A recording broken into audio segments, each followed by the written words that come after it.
Good morning, afternoon, evening, whatever it may be for you. Happy Sunday, Monday, Tuesday, whatever day it may be for you. Jeremy here with the quartering. I hope you're having a wonderful day.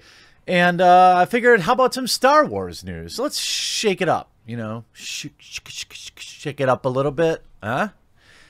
Been a while since we talked about Star Wars. And reports started coming out late Friday, of course. That's usually when bad news drops.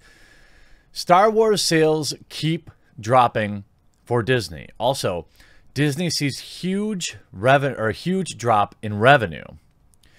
Disney released its first quarter earnings report of 2019 fiscal year, where it revealed their movie studios division suffered a huge drop in revenue.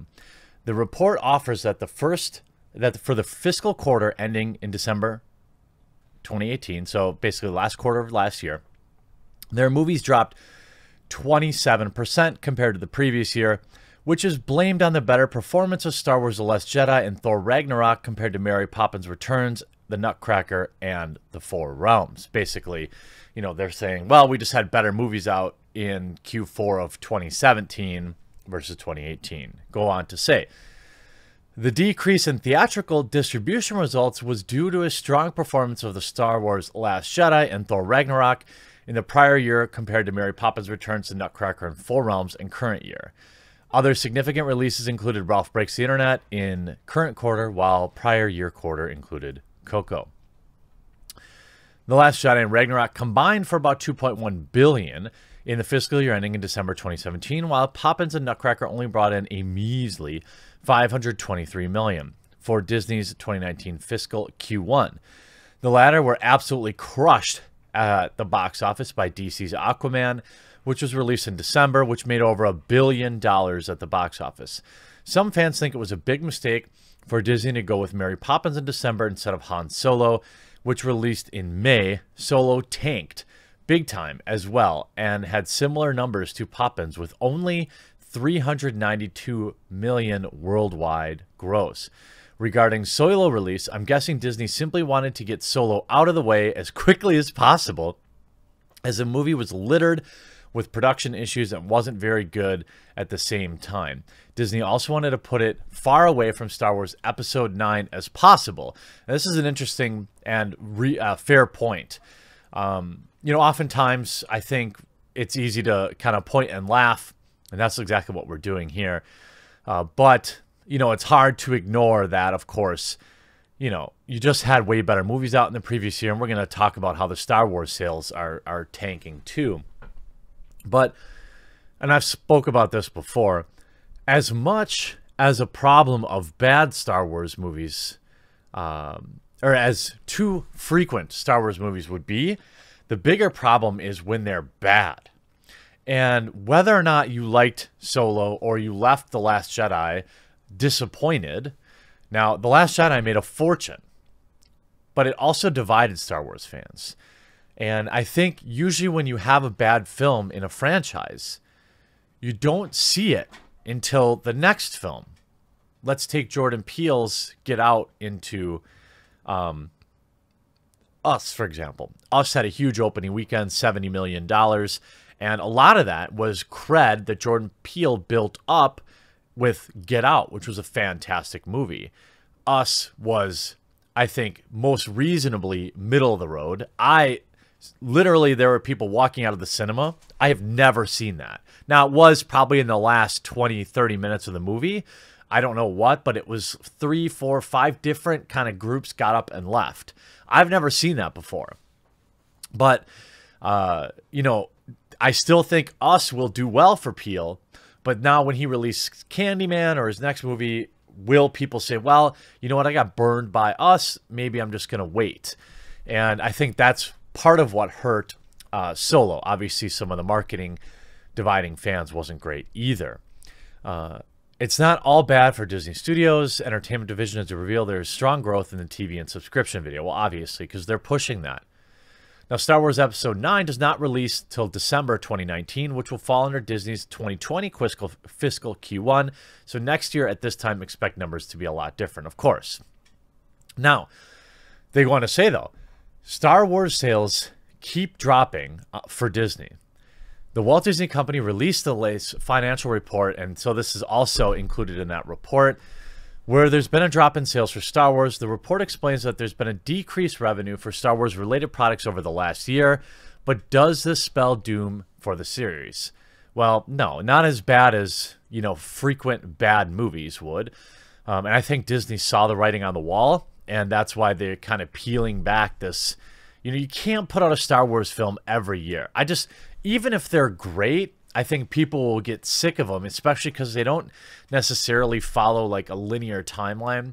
So when you look at like, you know, Lord of the Rings coming out every 2 years or something like that, you know, you build and build and build and build. Avengers Endgame will probably be one of the biggest films, if not the biggest film of all time, because they've been building to it for many years. With Star Wars, you have, you know, linear stories, and then you have ones, you know, jumping around time, jumping around characters. And so there isn't maybe necessarily as strong of a compelling reason to have to see it right away. Though sales are down, the reasons why perhaps are a little easier to work out. Here's what Disney said in the report. Lower income from licensing activities was driven by a decrease in revenue from products based on Star Wars and Cars, higher-end third-party royalty expense, partially offset by the increase from minimum guarantee shortfall recognition. Essentially, while it's certainly arguable that the report indicates the audiences have gotten sick of Star Wars and are spending their money elsewhere, my bet is that it's a simple result of sales being so strong for The Last Jedi, Solo having flopped likely didn't help either. To put it as straightforwardly as possible, without a marquee Star Wars movie being released in the run-up to Christmas, there was less merchandise on shelves and less talk of Star Wars in the media. My bet is that the hype machine for Episode 9's running at full speed, and these sales will pick up once more. Even so, it's a reminder that the appetite for Star Wars is not unlimited. Disney found out the hard way when audience greeted the release of Solo with a weary shrug, causing the film to drastically underperform at the box office. Fortunately, they seem to have gotten the message by canceling some of their planned spin-offs. We'll have to wait and see. And you have Solo, a Star Wars story, flopped with disappointing opening weekend. Unsurprisingly, the film in question, superhero Deadpool 2, we're not even halfway through the year yet, and we're already seeing 3 movies enter the domestic top 30 of all-time opening weekends. 2, we might have actually clipped the 200 million plus milestone. Unsurprisingly, films in question came from superhero genre. Deadpool 2 just fell short, and Black Panther. Now, Solo, of course, it just was not a great movie. You know, hardcore fans or popcorn film people, you know, they liked it. But again, nobody's talking about this, and I think it's more relevant than people think, is just because people went and saw The Last Jedi, you know, and it did very well, doesn't mean it was universally loved. Some of the most heated debates came around, you know, the fandom and the media really battling about whether or not The Last Jedi was good. And there were absolutely some cringe moments in that film.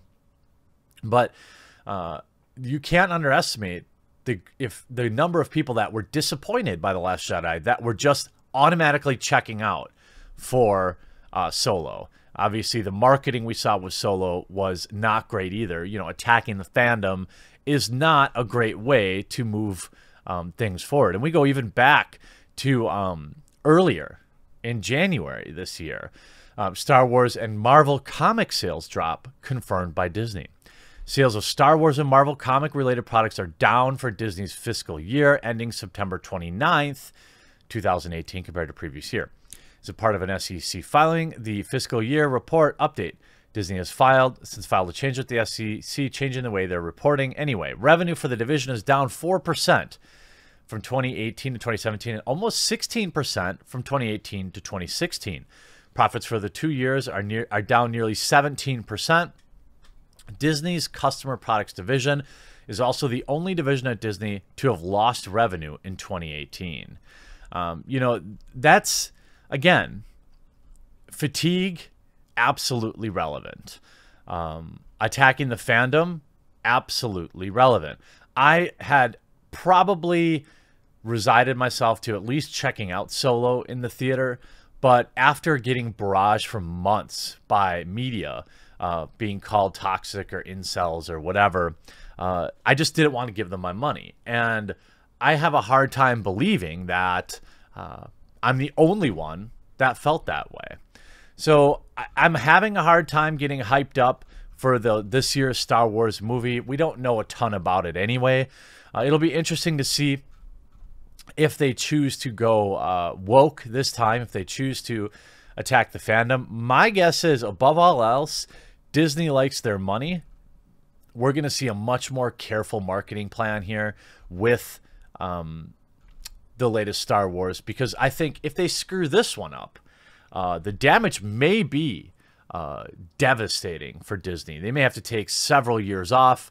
You know, I think obviously their Star Wars theme park will still do fine. The Star Wars fandom is fine. It's gigantic. But you can be a part of the fandom and not watch the latest films. It's fine. You know, I still consider myself a part of the Simpsons fandom, even though I don't watch every single episode. So interesting stuff to discuss here. I'm looking forward to your takes in the comment section down below. If you enjoyed this video, please remember to click that thumbs up button, and we'll talk to you again real soon.